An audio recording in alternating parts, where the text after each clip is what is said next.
A história da proteção planetária vai entrar em uma nova fase. Talvez existam em Marte lugares onde formas extremas de vida possam existir. E enquanto explorarmos Marte, é claro que não queremos contaminar nenhuma parte do planeta. E quando trouxermos as amostras, precisamos garantir que não vamos contaminar a Terra com algum micro-organismo marciano.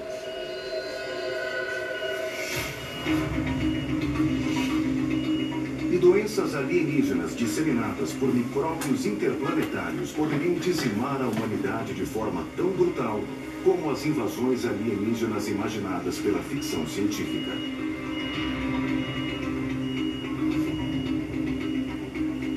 Mas, como bem sabe o mineralogista Mike Zolensky, esses mini-ETs poderiam desvendar as grandes questões da astrobiologia. Se os alienígenas já estão aqui, eu não sei. O que eu sei é que os elementos básicos da vida chegam à Terra todos os dias. E isso está acontecendo há 4 bilhões e meio de anos. Eles chegam em meteoritos, asteroides e cometas. Os meteoritos são bolas flamejantes de rocha interplanetária que se chocam contra a Terra desde tempos imemoriais. No passado eles eram um mistério, mas agora, graças às novas tecnologias de visualização de imagens, Zolensky pode ver o que existe no interior dos fragmentos de meteoritos. Os resultados são impressionantes. É muito interessante estudar essas amostras do espaço. Só agora temos técnicas avançadas o bastante para poder analisar quantidades tão pequenas de matéria orgânica. Este é um meteorito que caiu no oeste do Texas. E é incrível, mas dentro dele existem pequenos cristais de sal. E o mais interessante desses cristais é que eles contêm gotículas de água líquida. As únicas amostras que temos de água fora da Terra. E Zolensky sabe que onde há água, costuma existir vida. Postagem encerrada. Decolagem autorizada.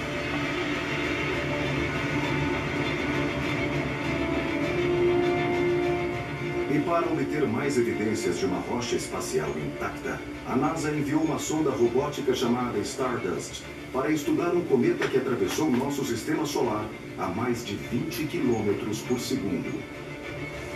A missão Stardust recolheu alguns fragmentos da nuvem de poeira e gás que envolve o cometa, o Wilt-2, que é um cometa que passa bem perto da Terra de tempos em tempos. E enquanto o cometa passava pela espaçonave, a sonda abriu um pequeno coletor de poeira na forma de uma raquete de tênis. E milhares de grãos de poeira se chocaram contra essa raquete de tênis. Estamos só começando a arranhar a superfície da composição dessas amostras. Por exemplo, a gente achou aminoácidos.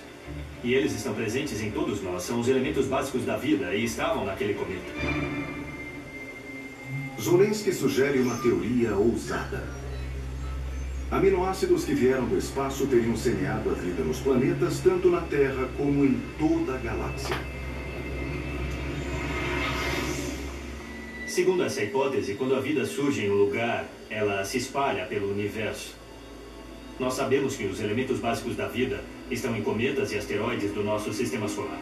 E vemos evidências desses mesmos objetos em outros sistemas estelares. Então, se existe vida aqui, deve haver em todo o espaço. Mas se existe vida por toda a galáxia, e estamos enviando sondas para estudá-la, ETs inteligentes poderiam estar fazendo a mesma coisa? Os extraterrestres já estão nos observando? Desde a década de 1970, as nações enviam sondas para estudar o espaço e buscar evidências de vida extraterrestre. Se estamos fazendo isso, e quanto a eles? Os extraterrestres sabem que estamos aqui? Existe ou já existiu tecnologia extraterrestre no sistema solar? E por tecnologia, a primeira coisa que vem à mente são, é claro, as sondas. Uma sonda alienígena teria uma incrível capacidade de processamento de informações com enorme poder intelectual. Não é inconcebível que ao longo da história da Terra tenha existido uma tecnologia alienígena no nosso sistema solar ou bem aqui no nosso planeta. Paul Davies acredita que uma espécie extraterrestre inteligente poderia estar analisando a Terra neste exato momento, usando tecnologia microscópica. Temos que pensar não em termos de sondas, pedaços grandes de metal, mas em termos de nanotecnologia, porque afinal muita coisa é possível com pequenos dispositivos robóticos que não seriam maiores do que uma bactéria. Nós podemos estar cercados por essas coisas sem nos darmos conta. Parece uma história de ficção científica, mas os extraterrestres podem estar nos observando neste exato momento. E o especialista em cibernética, Kevin Warwick, acredita que o próximo passo dos ETs seria lançar uma missão de reconhecimento mais sofisticada na forma de avatares cibernéticos. Eles poderiam ser como os robôs que já temos na Terra, para começar. Não os ETs em pessoa. Os alienígenas estariam em um planeta distante, talvez a muitas galáxias de distância, e controlariam os robôs que nós vemos aqui, diretamente, como extensões deles mesmos, digamos assim. Então seus pensamentos e sentimentos controlariam os robôs e as informações que eles enviariam. Talvez a gente consiga ter alguma ideia de como é uma forma de vida alienígena a partir dos robôs que temos hoje. Assim como já existem mãos robóticas nas sondas que nós enviamos para o espaço, talvez os ETs manipulem um avatar que seja parecido com eles.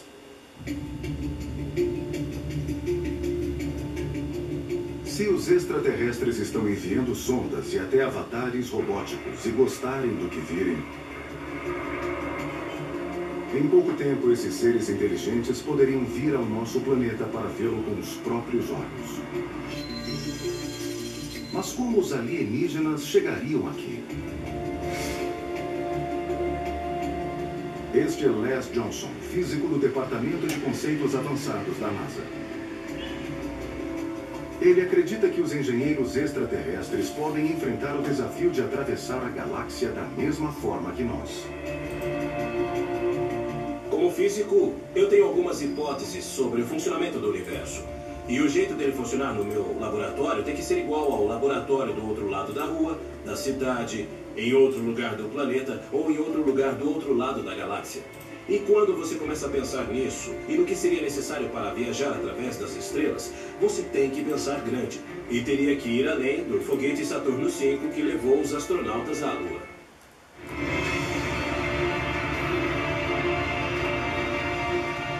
Movido por combustível líquido, o Saturno V ainda é o foguete mais potente já construído. Ele permitiu que os astronautas viajassem 618 mil quilômetros até a Lua em apenas 4 dias. Mas para os ETs chegarem à Terra, mesmo de Próxima Centauri, o sistema estelar mais próximo, eles teriam que fazer uma viagem de 40 trilhões de quilômetros. Para tirar este monstro enorme do chão, esses motores tiveram que gerar milhões de quilos de empuxo usando propulsão química. Se quiséssemos viajar pela galáxia por distâncias tão enormes em um foguete químico igual a este, demoraria 73 mil anos. Diante da perspectiva de milhares de anos de viagem, Johnson acredita que os extraterrestres devem usar um sistema de propulsão mais explosivo.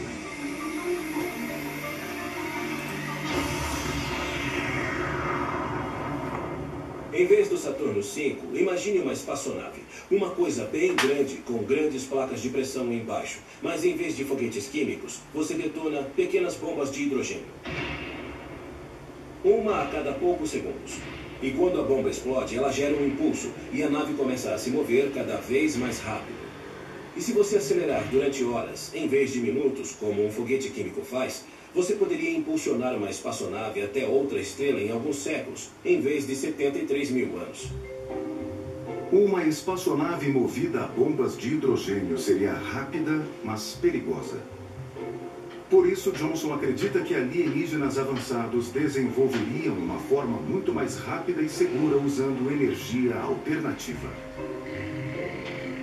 Minha tecnologia favorita se chama vela solar.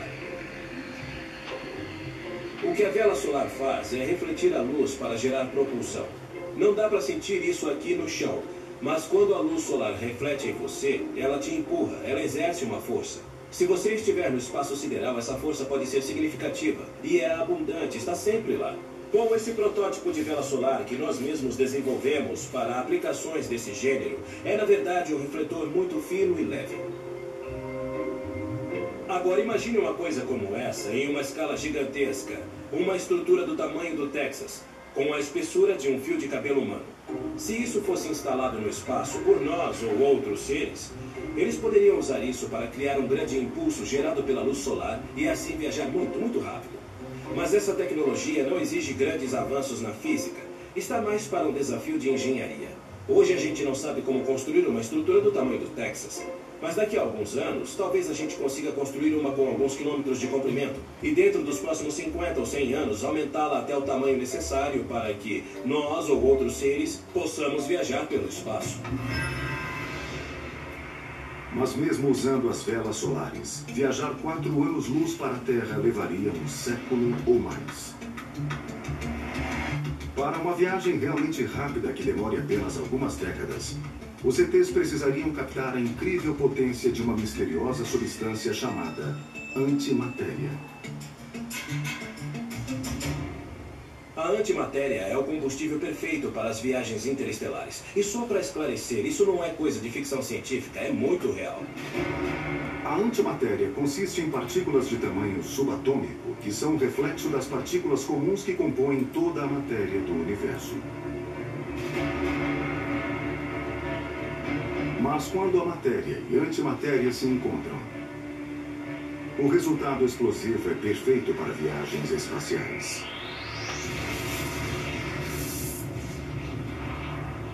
É um bom combustível porque quando as partículas de matéria e antimatéria entram em contato, elas são destruídas e produzem energia. E para se ter uma ideia da quantidade de energia, vejam o ônibus espacial atrás de mim. Aquele tanque externo laranja contém todo o combustível necessário para colocá-lo em órbita. Teríamos que usar 50 tanques como esse para produzir a mesma quantidade de energia de 3 gramas de antimatéria.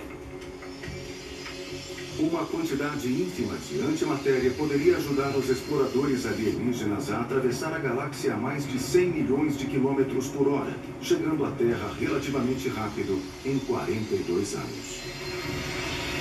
E ao contrário dos discos voadores dos filmes antigos, as espaçonaves extraterrestres conseguiriam resistir a velocidades inimagináveis, independentemente da sua aparência.